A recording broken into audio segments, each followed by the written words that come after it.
एक समय की बात है। रामगढ़ नाम के गांव में कमल नाम का एक जमींदार रहता था। उसका घर बहुत पुराना होने की वजह से वो अब नया घर बना रहा था और घर की खुदाई का काम उसका बेटा जीवन कर रहा था।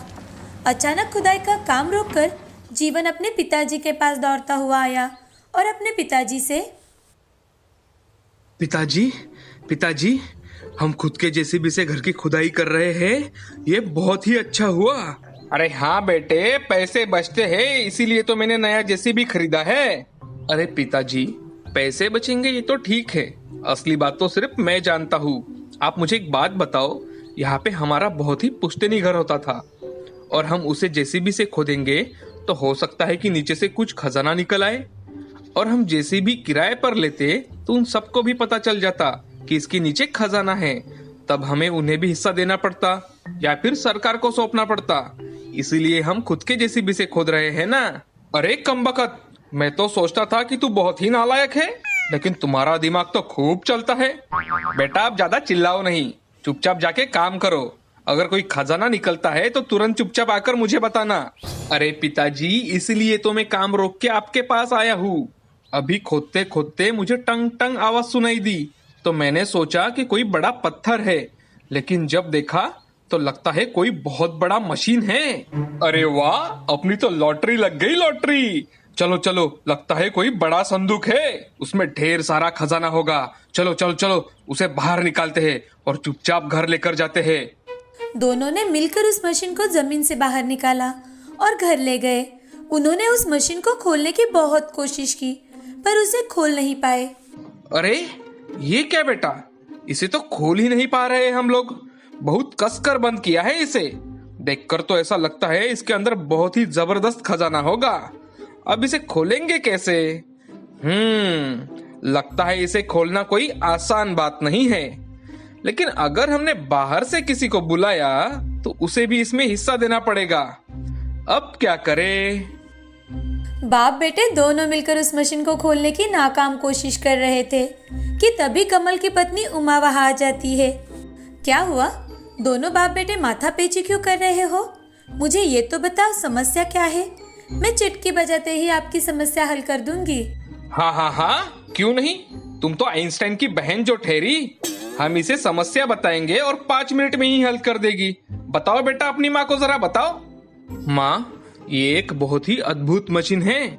जब हम नए घर की नींव बनाने के लिए खुदाई कर रहे थे, वही हमें ये मशीन मिली है।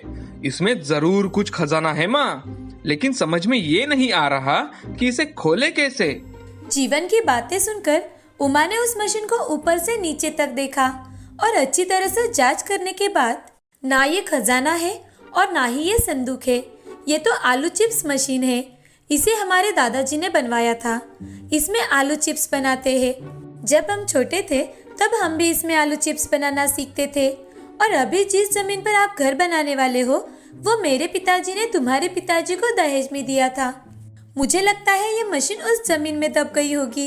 इसको ठीक किया तो ये बढ़िया काम करेगी। ऐसा कहकर उमा ने उस मशीन को ठीक किया। ये देखकर कमल और जीवन हैरान हो गए।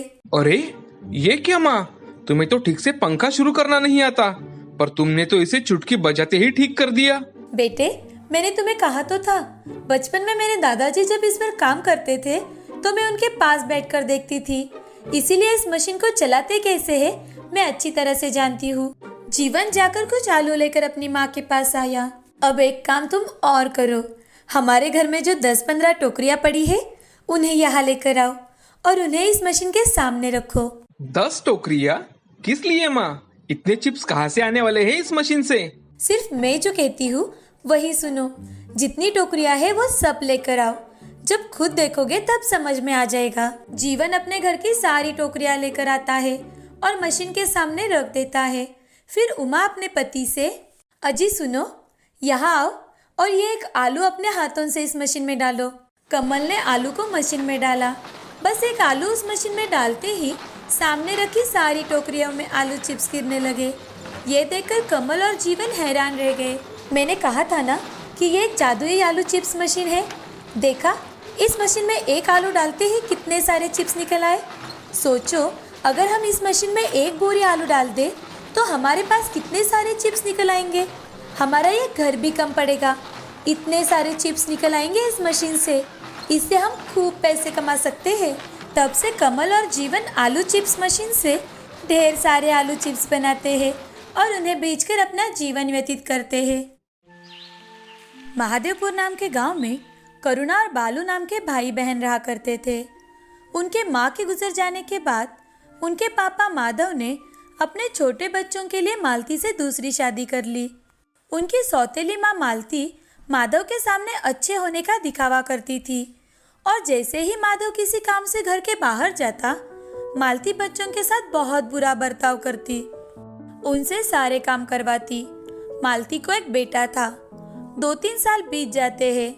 अब माधव की तबीयत बिगड़ने लगी और थोड़े ही दिनों के बाद माधव भी इस दुनिया से चल बसा। उस रात करुणा और बालू बहुत रोए। रोते रोते बालू अपनी बड़ी बहन से, अब हमारा क्या होगा? हमने ऐसा क्या किया था कि भगवान ने हमारे माँ और पिताजी को हमसे दूर लेकर चले गए? पता नहीं भाई, पर अब हमें हमारी मालती आई जो भी काम बोले वो हमें करना होगा, नहीं तो वो हमें घर से निकाल देगी। दीदी, क्या सच में माँ हमें घर से निकाल देगी? अब मालती करुणा और बालू को बहुत तकलीफ देने लगी। एक दिन शहर से रामू माधव के देहांत की बात सुनकर बच्चों से मिलने के लिए आता है। रामू बहुत ही शातिर और लालची किस्म का इंसान था। रामू माधव के घर आकर, मालती भाभी, ओ मालती भाभी। तभी अंदर से आवाज आती है, कौन है भाई? क्यों नींद खराब कर रहे हो? नमस्ते भाभी, मैं रामू हूँ। शायद आपने मुझे पहचाना नहीं। मैं माधव का दोस्त हूँ, शहर में रहता हूँ। अरे हाँ, पहचाना रामू भैया। आइए, अंदर आइए ना। अरे ओ कलमोही, कहाँ मर गई रे?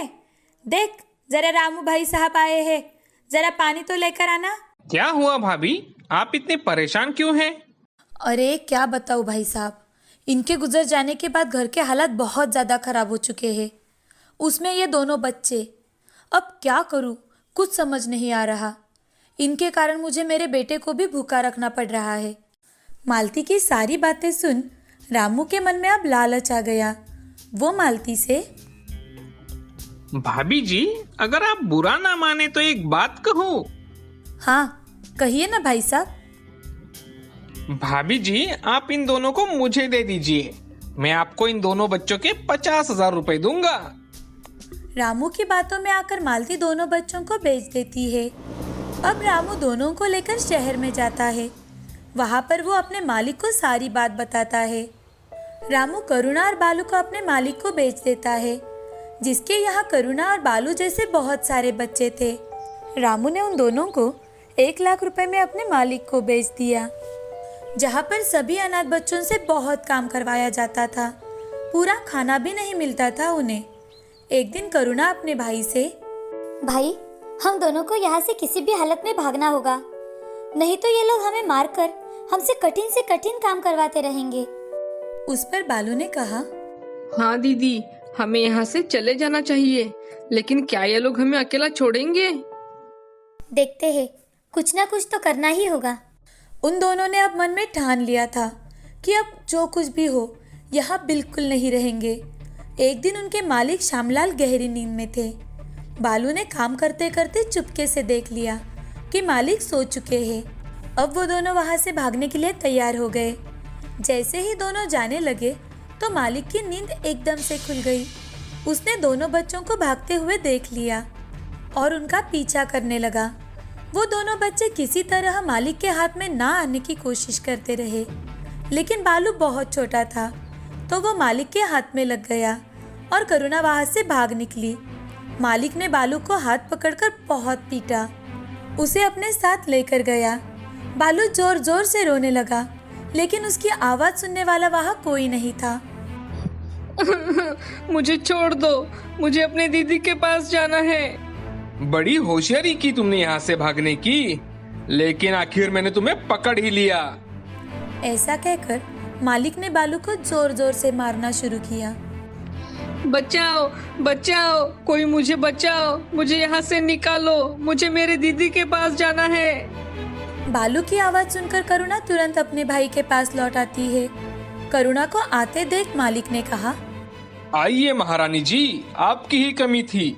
मुझसे बचकर जाना इतना आसान नहीं है। अब देखो क्या हश्र करता हूँ मैं तुम्हारा। हम पर दया कीजिए मालिक, हमें छोड़ दीजिए, हमें छोड़ दीजिए।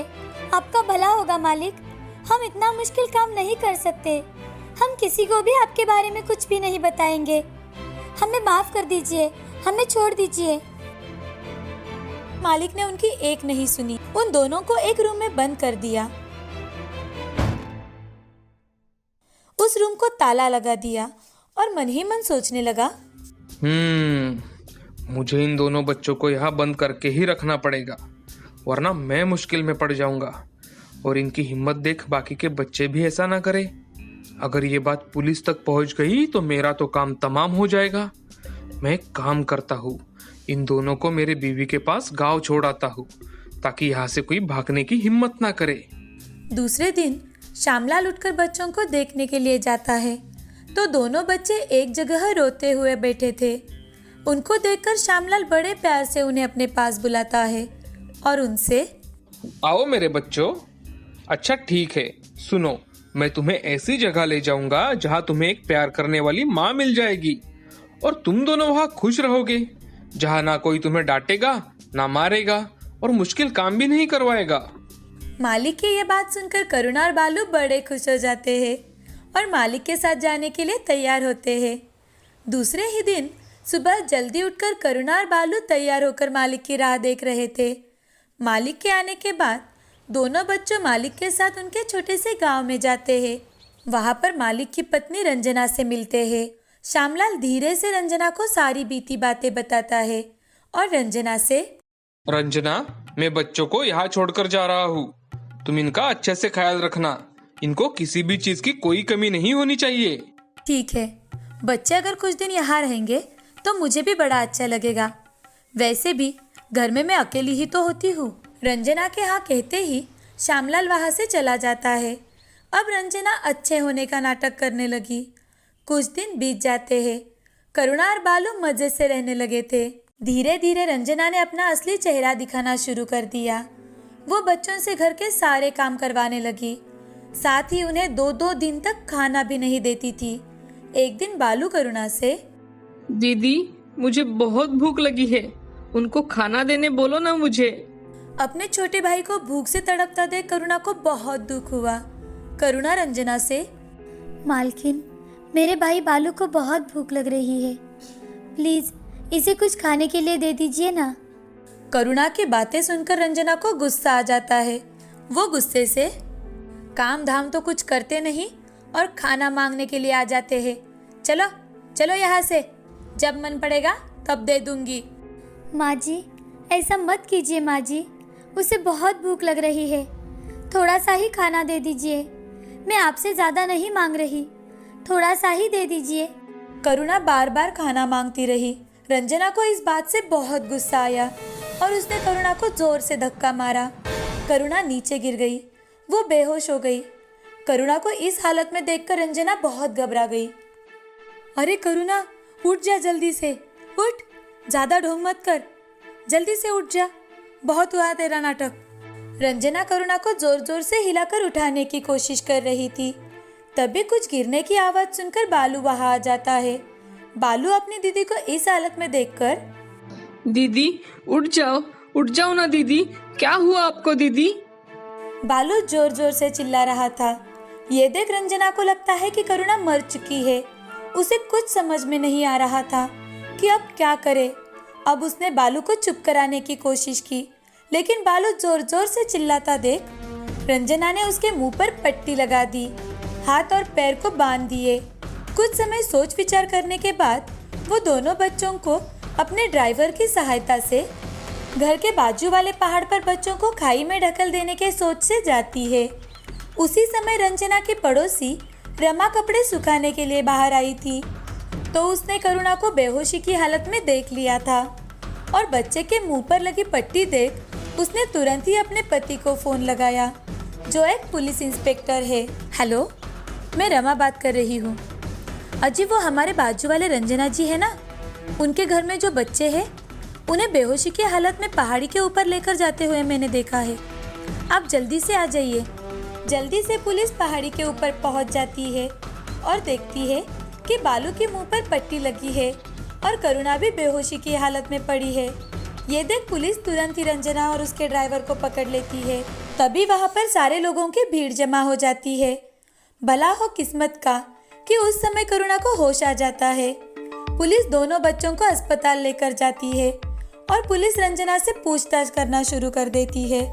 रंजना सारी बीती बातें पुलिस को बता देती है। पुलिस बच्चों से भी बातचीत करती है। तभी करुणा, हमारी सौतेली माँ ने हमें रामू काका को पैसों के लिए बेच दिया था और रामू काका ने हमें श्यामलाल को बेच दिया और इन सब ने हमें बहुत सताया और मारकर हमसे जबरदस्ती काम करवाया। पुलिस अंकल, वहाँ सिर्फ हम नहीं थे, वहाँ और भी कई अनाथ बच्चे हैं जिन्हें खरीद कर लाया गया है। दोनों बच्चों ने पुलिस को रोते रोते सारी बातें बता दी। फिर पुलिस ने तुरंत ही मालिक श्यामलाल, उसकी पत्नी रंजना और सौतेली माँ मालती, रामू को जेल में डाल दिया। सभी बच्चों को अच्छे अनाथालय में डाल दिया गया। उनका सरकारी स्कूल में दाखिला करवाया गया। उन्हें जरूरी चीजें देकर एक जगह बसा दिया गया। इस तरह अब सभी खुशी खुशी पढ़ने लिखने लगे, सभी खुशी खुशी रहने लगे। इस कहानी से हमें यह सीख मिलती है कि जिंदगी में हमें सच्चाई के रास्ते पर चलना चाहिए। बुराई का अंत बुरा ही होता है।